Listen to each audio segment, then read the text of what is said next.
It started with what seemed like an ordinary love story, but beneath the surface, it was anything but. She was charming, confident, and captivating, effortlessly drawing people into her world. Her boyfriends described her as passionate, even magnetic, unaware that this intensity concealed a far darker side. The relationships began with promises of love and devotion, but they soon unraveled into a web of control, manipulation, and hidden agendas. The first boyfriend was captivated by her charm and fiery personality. At first, their time together was exhilarating, filled with spontaneity and shared dreams. However, over time, her behavior became erratic and possessive. Small arguments escalated into uncontrollable outbursts, and her need for dominance overshadowed any semblance of partnership. What he initially perceived as passion revealed itself as something far more dangerous, a calculated effort to assert control and bend him to her will. The second boyfriend entered the picture during the final stages of her relationship with the first. To him, she seemed like a free spirit who had been misunderstood in her previous relationships. She presented herself as the victim of men who couldn't handle her intensity.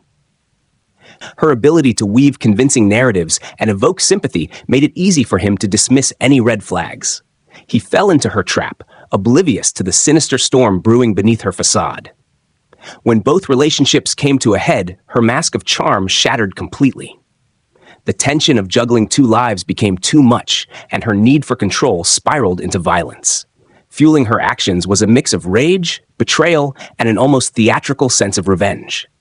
In a shocking turn of events, she decided to enact her ultimate form of punishment. Inspired by a grotesque concept, she sought to turn her boyfriends into human kimchi. Her plan was both chilling and calculated, blending cultural symbolism with a macabre twist. Kimchi, a beloved Korean dish made by fermenting vegetables, became a horrifying metaphor in her mind, a way to dehumanize and erase her former lovers. Her attempts involved dismembering their bodies and storing the remains in containers, mimicking the process of preparing the dish. The gruesome nature of her crime stunned investigators and left the community reeling.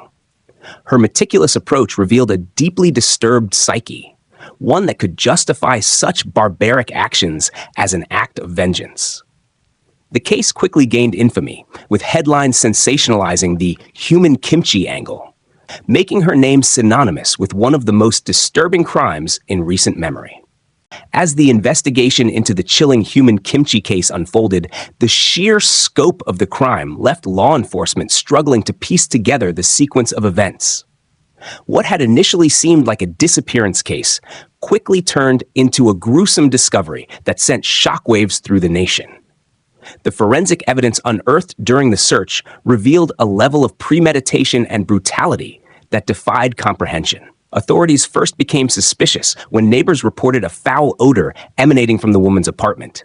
Initially dismissing it as spoiled food or waste, the smell persisted, prompting further investigation. When police arrived, they discovered containers filled with a mysterious, foul-smelling liquid. The containers bore an unsettling resemblance to traditional kimchi jars, but held a horrifying secret. Inside were the remains of her two boyfriends, dismembered and submerged in a crude attempt to mimic the fermentation process.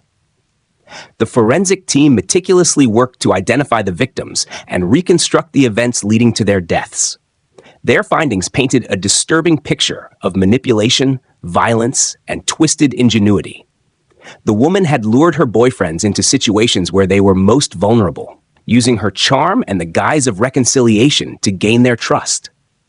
Once she had them in her grasp, she executed her horrifying plan with chilling precision. The investigation revealed she had studied the process of fermentation, not for culinary purposes, but as a macabre inspiration for disposing of the bodies. She sourced the jars and chemicals under the pretense of preparing homemade kimchi, a common practice in her culture. This meticulous planning suggested a deeply calculated mind, capable of blending cultural knowledge with unspeakable acts of cruelty. As more details emerged, the public became captivated and horrified by the case. Media outlets sensationalized every development, dubbing her the Human Kimchi Killer. Psychological experts weighed in, describing her as a sociopath with a deep-seated need for control and a complete lack of empathy. The story sparked widespread debates about mental health, domestic violence, and the warning signs of abusive relationships. The woman's arrest marked the culmination of a harrowing investigation, but it brought little solace to the families of the victims. In court, her demeanor was eerily calm, showing no remorse for her actions. She maintained that she was justified, claiming her boyfriends had wronged her in ways only she could understand. Her lack of accountability and chilling rationalization added another layer of horror to an already unimaginable case. The trial became a media spectacle, with the public fixated on every detail. But beyond the headlines and courtroom drama, the tragedy served as a grim reminder of the hidden darkness that can fester beneath the surface of seemingly ordinary lives. The courtroom was packed to capacity on the day her trial began. Spectators, journalists, and even legal professionals were eager to witness the proceedings of what had become one of the most sensational cases in recent history. The defendant entered the courtroom with an eerie composure that unsettled everyone present. Her expression betrayed no fear, guilt, or remorse, only a calm detachment that hinted at the depth of her psychological complexity. The prosecution opened with a damning presentation of evidence. Graphic photographs of the crime scene, forensic reports, and detailed timelines were laid out to paint a picture of premeditated and calculated murder. Prosecutors argued that her actions were not crimes of passion, but the result of deliberate planning, pointing to the jars, the chemicals she purchased, and the notes she kept about the fermentation process. They described her as a manipulative predator who used charm and deceit to lure her victims into a trap they couldn't escape. Witness testimonies added to the chilling narrative. Friends and acquaintances of the victims recounted the fear and confusion they had expressed about her controlling behavior. One ex-boyfriend who had narrowly escaped her grasp described her as possessive to the point of suffocation, recounting incidents where she lashed out violently when she felt slighted. The testimonies painted a portrait of a woman who thrived on control and reacted with calculated vengeance when that control was threatened. The defense, however, sought to shift the narrative, portraying her as a victim of her circumstances. They highlighted her troubled upbringing, marked by neglect and abuse, arguing that her actions were the result of untreated trauma and mental illness. Psychologists testified that she exhibited traits of borderline personality disorder and psychopathy, which may have contributed to her inability to form healthy relationships or process rejection. The defense painted a picture of a woman driven to the edge by her inner demons, seeking to garner sympathy from the jury. Throughout the trial, her demeanor remained unsettlingly neutral, even when confronted with the horrific evidence of her crimes. The media and public were divided in their perceptions of her. Was she a calculating monster or a deeply disturbed individual who had slipped through the cracks of a failing mental health system? When the verdict was finally delivered, the weight of her crimes left no room for leniency. She was sentenced to life imprisonment without the possibility of parole, a punishment that reflected the sheer horror of her actions. While justice had been served, the scars left by her crimes lingered in the hearts of the victims' families and the community.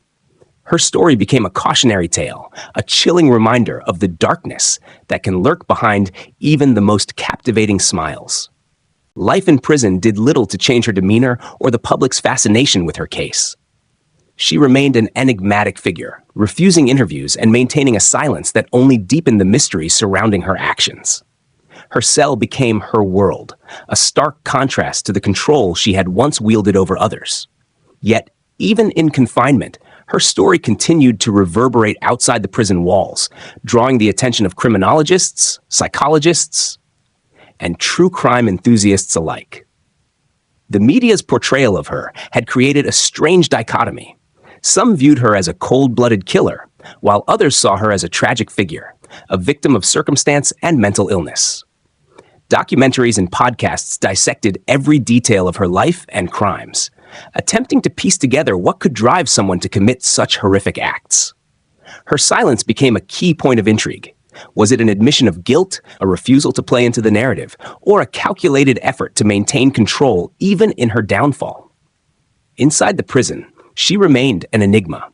Fellow inmates described her as reserved and aloof, rarely engaging in conversations or forming bonds. Guards noted her meticulous habits, from the way she organized her belongings to her insistence on following routines. She neither caused trouble nor displayed remorse, existing in a state of quiet detachment.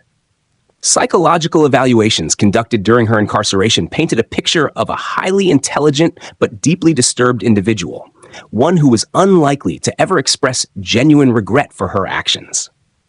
Outside the prison, her case sparked broader discussions about the intersection of mental health and criminal justice. Advocates argued that the system had failed to identify and address her psychological issues before they escalated into violence. They called for better mental health resources, early intervention programs, and a more nuanced understanding of the factors that can lead to such extreme behavior. Critics, however, cautioned against using mental health as an excuse for her crimes, emphasizing the importance of personal accountability. The families of her victims struggled to move forward, haunted by the gruesome nature of her actions. Some found solace in advocacy work, speaking out about the dangers of domestic violence and the importance of recognizing early warning signs.